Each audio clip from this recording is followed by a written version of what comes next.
हाय प्यारे बच्चों, आप सभी का स्वागत है सरकार क्लासेस के यूट्यूब चैनल में। आज का जो हमारा सबसे पहला टॉपिक है वो है इंट्रोडक्शन ऑफ ट्रिगोनोमेट्री। आइए देखते हैं। The word trigonometry comes from Greek words trigonon and metron. Trigonometry word दो ग्रीक वर्ड से आया है। पहला है ट्रिगोनॉन, दूसरा है मेट्रॉन। ट्रिगोनॉन मीन्स होता है ट्रायंगल और मेट्रॉन मीन्स होता है मेजर। इसका मतलब होता है कि मैथमेटिक्स का वैसा ब्रांच जिसमें हम लोग ट्रायंगल और मेजर का अध्ययन करते हैं, उसको हम लोग क्या कहते हैं? ट्रिगोनोमेट्री कहते हैं ना, ट्रायंगल के माप को। और दूसरे शब्दों में कैसे कह सकते हैं इसको कि ब्रांच ऑफ मैथमेटिक्स, मैथमेटिक्स का वैसा branch that deals with measurement of angles and sides of A triangle. इसका मतलब है किसी ट्रायंगल के एंगल के माप और साइड के माप का अध्ययन जिस भी ब्रांच में करते हैं वो ब्रांच क्या कहलाता है? ट्रिगोनोमेट्री कहलाता है। अब है कि ये जो ट्रिगोनोमेट्री है ये कहाँ यूज आता है, ये जो मैथमेटिक्स का ब्रांच है कहाँ यूज आता है, तो हम दो तीन नाम आपको बता देते हैं जहां यूज आता है। सबसे पहला फील्ड है साइंस, जो आप लोग पढ़ते हैं साइंस सब्जेक्ट, उसमें यूज आता है। फिर साइंटिफिक फील्ड में आता है, साइंस से रिलेटेड फील्ड में।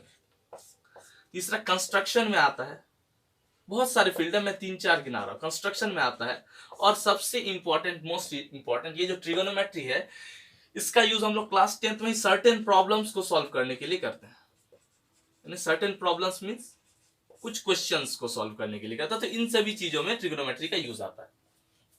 दूसरा इंपॉर्टेंट है टॉपिक है मेरा, इसके बाद का सबसे पहला टॉपिक है टी रेशियोज, जिसको कहते हैं ट्रिगोनोमेट्रिक रेशियोज।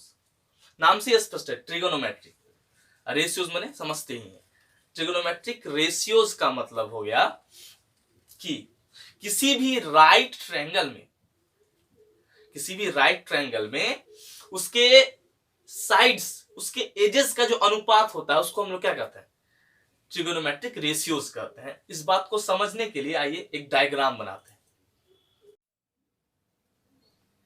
जैसा कि मैंने बताया बच्चों, टी रेशियोज का मतलब होता है ट्रायंगल, राइट ट्रायंगल के एजेस मतलब साइड्स के का रेशियो। तो यहां देखिए इस ट्रायंगल में कितने साइड्स? 3 साइड। इस राइट ट्रायंगल में कितने साइड्स है? 3 साइड। तो एक बात जो सबसे पहले ध्यान देने वाली बात है कि किसी राइट एंगल में यदि एक एबीसी एक राइट एंगल है और बी पर 90 डिग्री बन रहा है, तो इसमें जो दो एंगल होंगे ए और सी, वो दोनों एक्यूट एंगल होगा। ये सबसे पहली बात, समझ गए?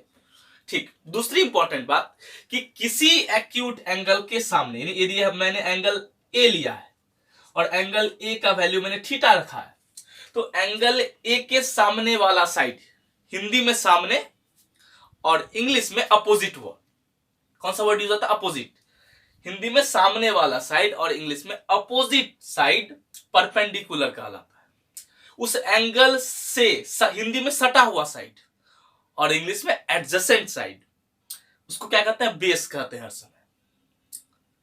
ठीक। और तीसरा इंपॉर्टेंट साइड है कि राइट एंगल के सामने वाला साइड हाइपोटेनस कहलाता है। क्लियर? फिर से बताता हूं।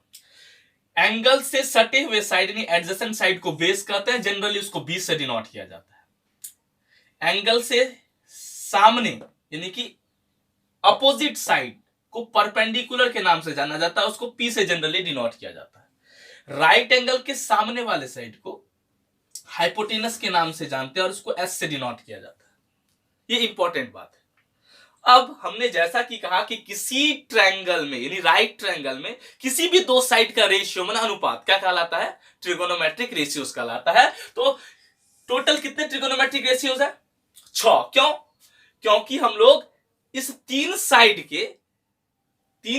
के रेशियो को कितने तरह से दिखा सकते हैं? 6 तरह से दिखा सकते हैं। इसीलिए कितने ट्रिगोनोमेट्रिक रेशियोज है? 6। पहले नाम जान लेते हैं, फिर जानेंगे क्या क्या है, कैसे है। Sine, cosine, tangent, cotangent, cosecant, secant, ये 6 ट्रिगोनोमेट्रिक रेशियोज है।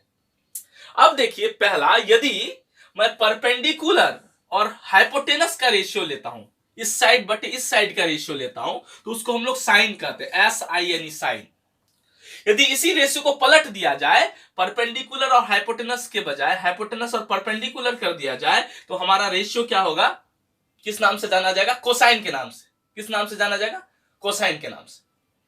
अगला देखते हैं, यदि बेस और हाइपोटेनस के रेशियो को एक्सप्रेस करेंगे तो उसको हम लोग किस नाम से जानेंगे, कोसेकेंट के नाम से। ठीक है, बेस और हाइपोटेनस के रेशियो को कोसेकेंट के नाम से। फिर इसी रेशियो को यदि पलट दिया जाए, हाइपोटेनस को ऊपर कर देते हैं और बेस को नीचे कर देते हैं, तो उसको किस नाम से जानेंगे हम लोग, सेकेंड के नाम से जानेंगे। किसके नाम से जानेंगे, सेकेंड के नाम से। ठीक, और तीसरा जो पेयर है, यदि हम लोग परपेंडिकुलर बाय बेस का रेशियो निकालते हैं तो उसको हम लोग किस नाम से जानते हैं, टेंजेंट के नाम से जानते हैं। किसके नाम से जानते हैं, टेंजेंट के नाम से जानते हैं। और यदि इसी रेशियो को क्या कर दिया जाए, पलट दिया जाए, बेस को ऊपर और परपेंडिकुलर को नीचे रख दिया जाए, तो उसको हम लोग कोटेंजेंट के नाम से जानते हैं।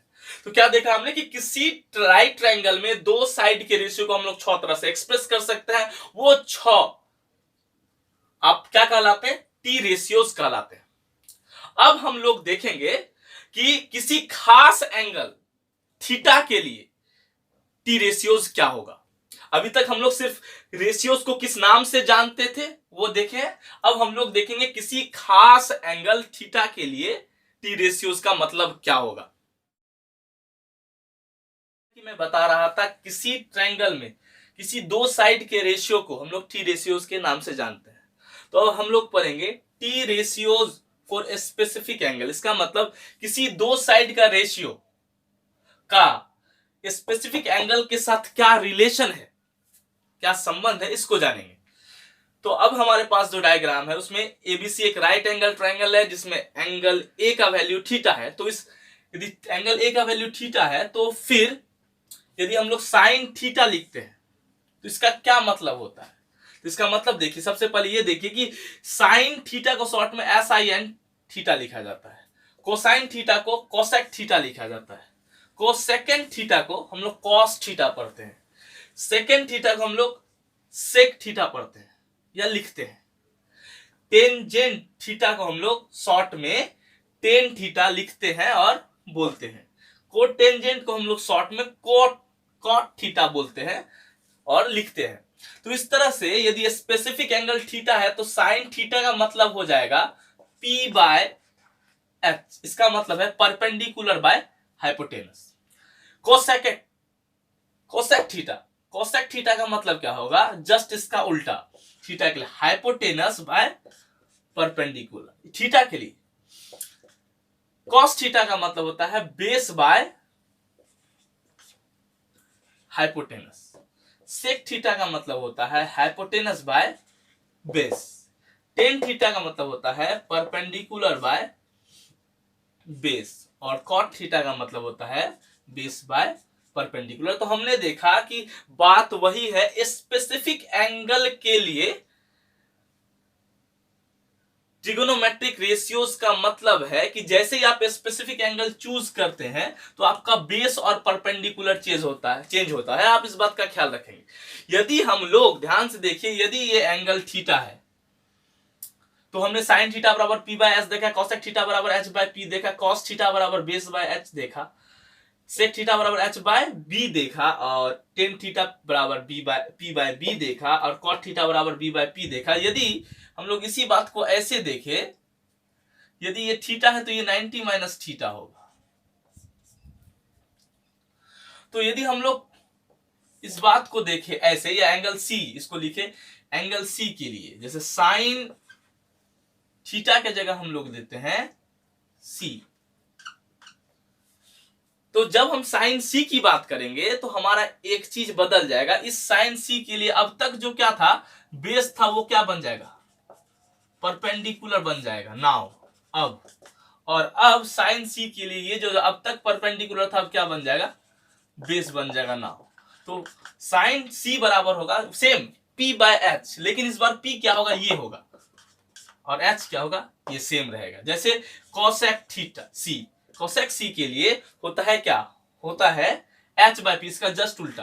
तो H तो ये रहा, लेकिन P इस बार बदल के क्या हो जाएगा, ये हो जाएगा।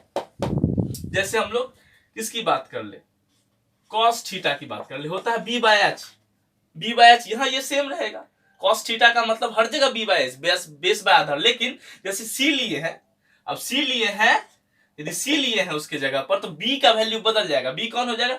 सी के लिए, एंगल सी के लिए बी ये हो जाएगा, ये क्योंकि एंगल से सटा हुआ साइड यानी एडजेसेंट साइड ही बेस कहलाता है, तो बेस का वैल्यू इस बार ये लेंगे जब कभी लेंगे, और हाइपोटेनस सेम रहेगा। उसी तरह से सेक थीटा बराबर होता है सेक सी बराबर होगा H by P. H hypotenuse same रहेगा, लेकिन बेस क्या हो जाएगा? बदल जाएगा। बेस बदल जाएगा मतलब बेस इस बार ये होगा, पहले बार ये था, पिछले बार ये था। उसी तरह से यदि हम लोग बात करें किसकी, टेन सी की, टेन सी मतलब सेम, टेन सी मतलब P बाय बी, लेकिन इस बार P बदल जाएगा।